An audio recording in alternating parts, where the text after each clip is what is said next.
अस्सलामुअलैकुम।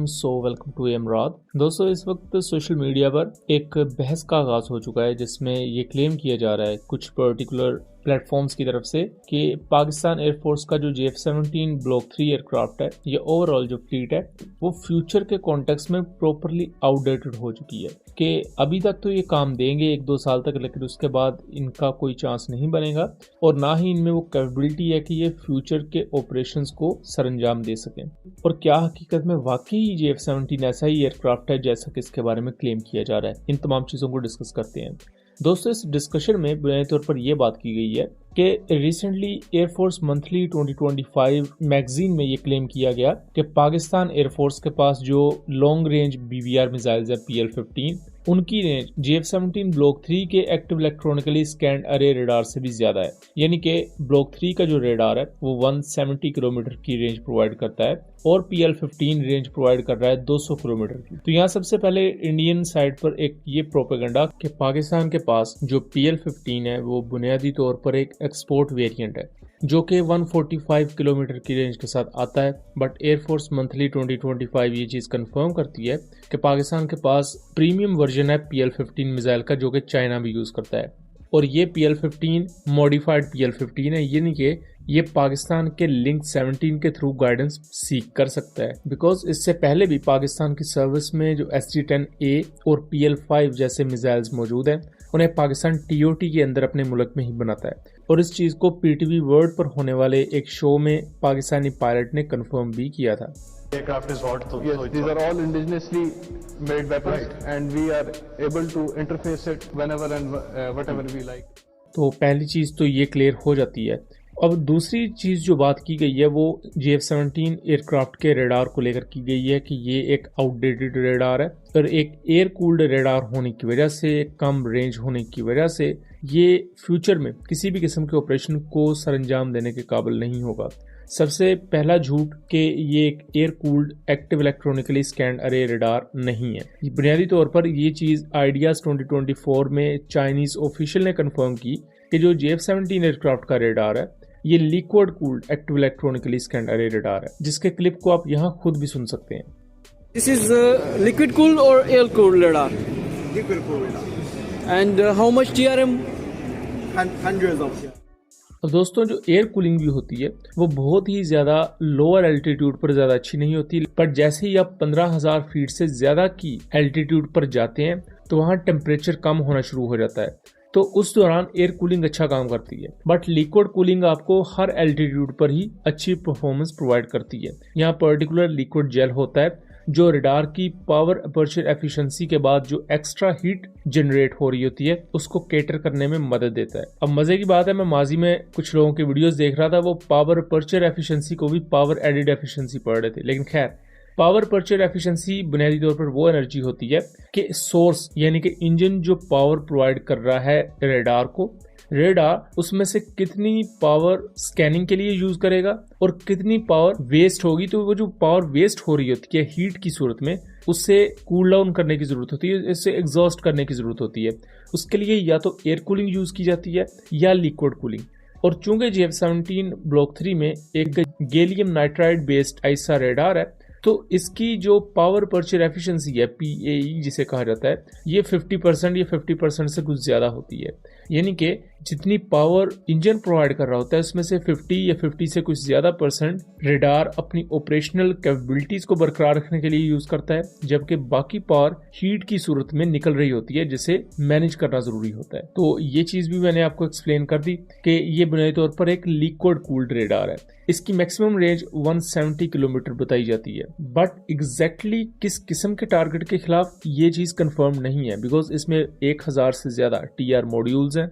और कुछ जगह पर यह क्लेम किया गया है कि इसकी 170 किलोमीटर की रेंज 3 मीटर स्क्वायर के RCS के खिलाफ है, जबकि कुछ जगह पर सेम रेंज को 5 मीटर RCS के कॉन्टेक्स्ट में भी लिखा हुआ है। और आजकल अगर आप 4.5 जनरेशन एयरक्राफ्ट को देखें तो इलेक्ट्रॉनिक वॉरफेयर के कम्प्रिहेंसिव यूज की वजह से और मॉडर्न डिजाइन के साथ साथ मुख्तलिफ टेक्निक्स की वजह से ये एयरक्राफ्ट 1 to 2 मीटर स्क्वायर के अराउंड नॉर्मल RCS के साथ आते हैं। लेकिन जब ये वेपन्स कैरी करते हैं तो इनका RCS अगेन 4 मीटर स्क्वायर ये इतना हो जाता है। और इसके अलावा भी दूसरे कई एयरक्राफ्ट हैं। अगर आप इंडिया के SU-30 को देखें तो उसका बगैर वेपन्स कैरी किए हुए भी 10 मीटर स्क्वायर से ज्यादा का RCS होता है, और अगर वो वेपन्स कैरी कर ले तो वही RCS 15 से 17 मीटर स्क्वायर के दरमियान हो जाता है। तो उस कॉन्टेक्स्ट में ये समझना कि JF-17 ब्लॉक 3 का रेडार आउटडेटेड हो चुका है या फ्यूचर ऑपरेशंस करने के काबिल नहीं है, तो ऐसा बिल्कुल भी नहीं है। 170 किलोमीटर की जो रेंज है ये काफी ज्यादा सफिशिएंट रहती है अगर एक लाइट कॉम्बैट एयरक्राफ्ट को आप देखें, क्योंकि JF-17 एक लाइट कॉम्बैट एयरक्राफ्ट है।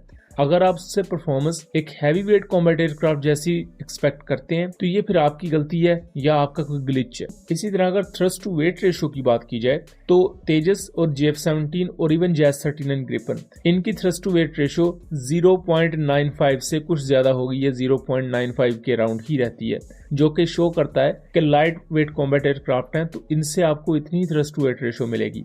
अगर आप उसके मुकाबले में F-16 या जेटन-सी जैसे एयरक्राफ्ट को देखें या MiG-29 जो कि ट्विन इंजन एयरक्राफ्ट है इनको देखें तो इनकी थ्रस्ट टू वेट रेशियो 1.0 से कुछ ज्यादा होती है। नॉर्मली जो बेहतर थ्रस्ट टू वेट रेशियो समझी जाती है वो 0.90 से ज्यादा हो तो वो सफिशिएंट होती है किसी भी एयरक्राफ्ट के लिए। लेकिन ब्लॉक 3 में एक न्यू इंजन जरूरी है, बिकॉज इसमें आपके पास ऑन बोर्ड एवियोनिक्स भी है, on board electronic warfare sweet भी है, एक liquid cooled active electronically strand अरे रडार भी है।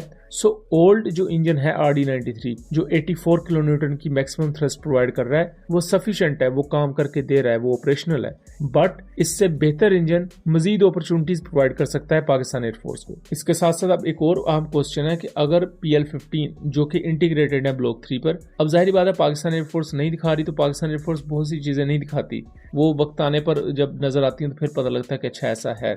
अब अगर इसने PL-15 को फायर करना हो तो ये मैक्सिमम 160 किलोमीटर या 150 किलोमीटर तक ही PL-15 को गाइड करने के काबिल है, बिकॉज रडार की टोटल रेंज तक गाइडेंस प्रोवाइड नहीं की जा सकती।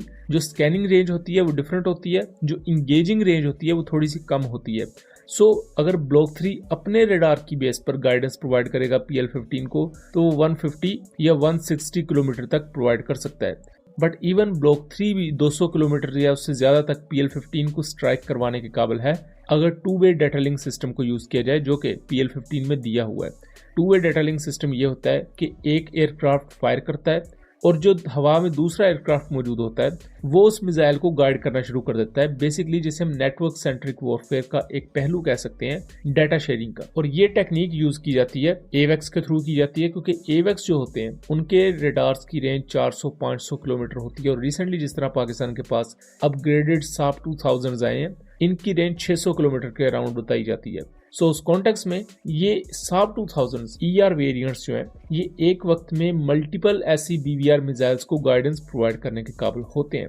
सो इवन अगर PL-15 को ब्लॉक 3 भी फायर कर रहा है so two way data link system के थ्रू मैक्सिमम रेंज अचीव की जा सकती है। एंड इन फ्यूचर अगर देखा जाए तो जो FAST-2 मिसाइल होगा जो कि पाकिस्तान और तुर्की का एक ज्वाइंट प्रोजेक्ट है वो ब्लॉक 3 पर इंटीग्रेट होगा। सबसे ज्यादा अहम चीज ये होगी कि वो एक इंडिजिनस प्रोडक्ट होगी आपकी, और इस प्रोडक्ट का JF-17 के साथ इंटीग्रेट होना उसमें इशू नहीं आएगा, बिकॉज ऑलरेडी पाकिस्तान चाइनीज और टर्किश सिस्टम्स को ऑन बोर्ड यूज कर रहा है JF-17 पर।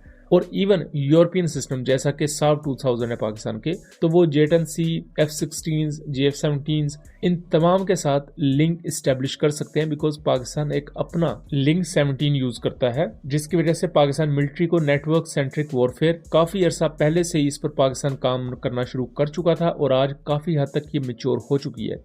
एंड इन फ्यूचर आपको मजीद इस तरह के मुख्तलिफ equipment as well as upgrades JF-17 के साथ देखने को मिलेंगे, बिकॉज JF-17 को लेकर इतने ज्यादा फंड्स नहीं होते कि एक ही वक्त में तमाम की तमाम अपग्रेड्स की जाएं। सो पाकिस्तान की ये स्ट्रेटजी रही है कि वक्त के साथ साथ अपग्रेड्स की जाएं, और वो वक्त के साथ साथ जो अपग्रेड्स की भी गई वो हमें नजर भी आती हैं। सो दोस्तों ये था एक एनालिसिस, उम्मीद करता हूँ चीजें क्लियर रही होंगी। वीडियो पसंद आई हो तो इसे ज्यादा से ज्यादा शेयर कीजिएगा ताकि इस तरह की मजीद इन्फॉर्मेटिव वीडियोस हम आपके लिए लेकर आ सकें। मिलेंगे अगली वीडियो में, तब तक के लिए अल्लाह हाफिज।